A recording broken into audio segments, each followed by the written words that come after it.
why are so many people gluten intolerant now? What is the cause of that?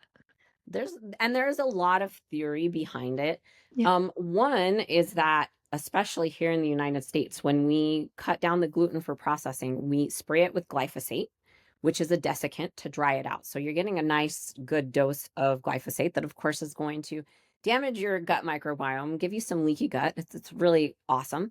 But we've also modified it. So wheat used to be like a long, tall, grass, and we've modified it. It's very short, so the gluten in it is very concentrated. Um, and those are just two of the examples of how gluten is impacting people.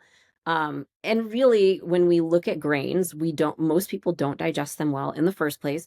So I think we love gluten. It's delicious, but I think it really impacts a lot of people that they don't realize it. So for me, just being in practice for 8 years working with clients, I really see the impact of gluten very significantly on the brain. So people are like, well, it doesn't hurt my stomach. I don't get a stomach ache, but I have horrible anxiety or I have horrible depression or my kid's behavior is Dr. Jekyll and Mr. Hyde and they are off the wall. And I'm like, when we start to remove, and it's not always gluten. I've got kids who can't do oats or corn or whatever. Um, but when we start to remove those things that are really causing that inflammation, we see a huge change in behavior and symptoms. It's super interesting what you just explained there about how the actual processing has changed and the actual product that we're eating, the ingredients are modified, and everyone it won't be massively surprised to hear of the chemicals that will be sprayed on at each process. But the fact that even the actual wheat itself that is used is different, it's grown in a different way, it's a lot more concentrated.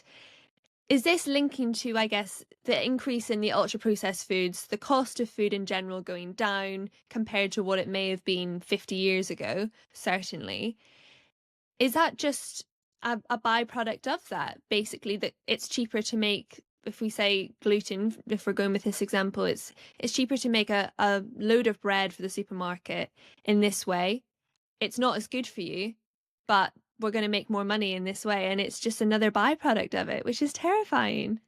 It really is, and it really is. It's sad to see. And we've changed the way that we make bread. So part of making bread 50 years ago, they put iodine in the bread, and now they put bromine in the bread, which pushes out iodine, and we have iodine receptors on the cells of our body. And so, changing not just the gluten and the wheat, but the other ingredients that are in there, we've started adding things like enriching it with folic acid. Lots of people cannot process folic acid. So, when we're looking at that, we're looking at how we have these companies who want to more efficiently make a loaf of bread, for example, and make the maximum amount of money on it.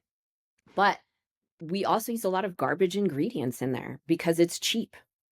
And even the process of it, it's not rising itself in a Right. natural way. It's artificially being sped up in that, which is another manufactured process, which just makes it's not rising in a way that is light and fluffy. It's rising in a way that is probably stodgy. It's probably looking like the bread that we would buy in the supermarket, but it's not going to be digested in a way that is going to be as friendly to our stomachs. Never mind all the ingredients that are in it. So it's Well, just it makes sense from a business point of view, but it also makes sense in why so many people are struggling with it. But what has really blown my mind, what you've explained, is the link between, say, anxiety, or say, I don't know if depression would be a link of it as well, or these mental conditions that we have that we may actually not associate with diet as a whole. We may associate it if we have drinking a lot of alcohol, or maybe a bit too much caffeine, or too much sugar. But the fact that it's so intrinsically linked is quite surprising in the dramatic effects it can have of causing something like anxiety, which is a huge impact on your lifestyle. well, then it takes you all the way back to what we were talking about in the beginning about how people are not connected to their bodies and they don't know how to listen to their bodies. And so for me now, years later that I have learned this, I mean, this is something we should be teaching our kids. But years later, now that I've learned this, I can tell like, ooh, I should not have eaten whatever it was. I'm like, it really will amp up my issues. And my sister, she works for me and she, says the same thing. And so it really gets us back full circle is Yes, we have a lot of these mental issues that I think are so impacted from food, and we just don't know it. Mhm. So talk to me about genetic testing. What actually is it? How do you genetically test someone? Yeah. We send you a little swab in the mail. It's like a giant Q-tip, and you swab the cells off the insides of your cheeks, and we send them in. We use PCR testing to break it down and really look at the genetics.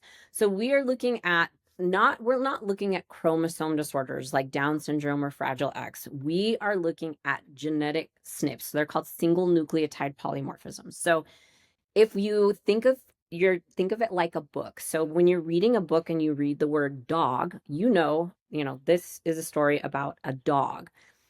And then in our genetics, when we get a SNP or a single nucleotide polymorphism, it might change that first letter to F. And then it changes the context of the sentence. So instead of dog, it says fog. So your body is like, okay, well, I still kind of know what fog is. So I can still do this process. And then sometimes you get two-letter changes. And so you end up with, SOG or log or whatever the case may be.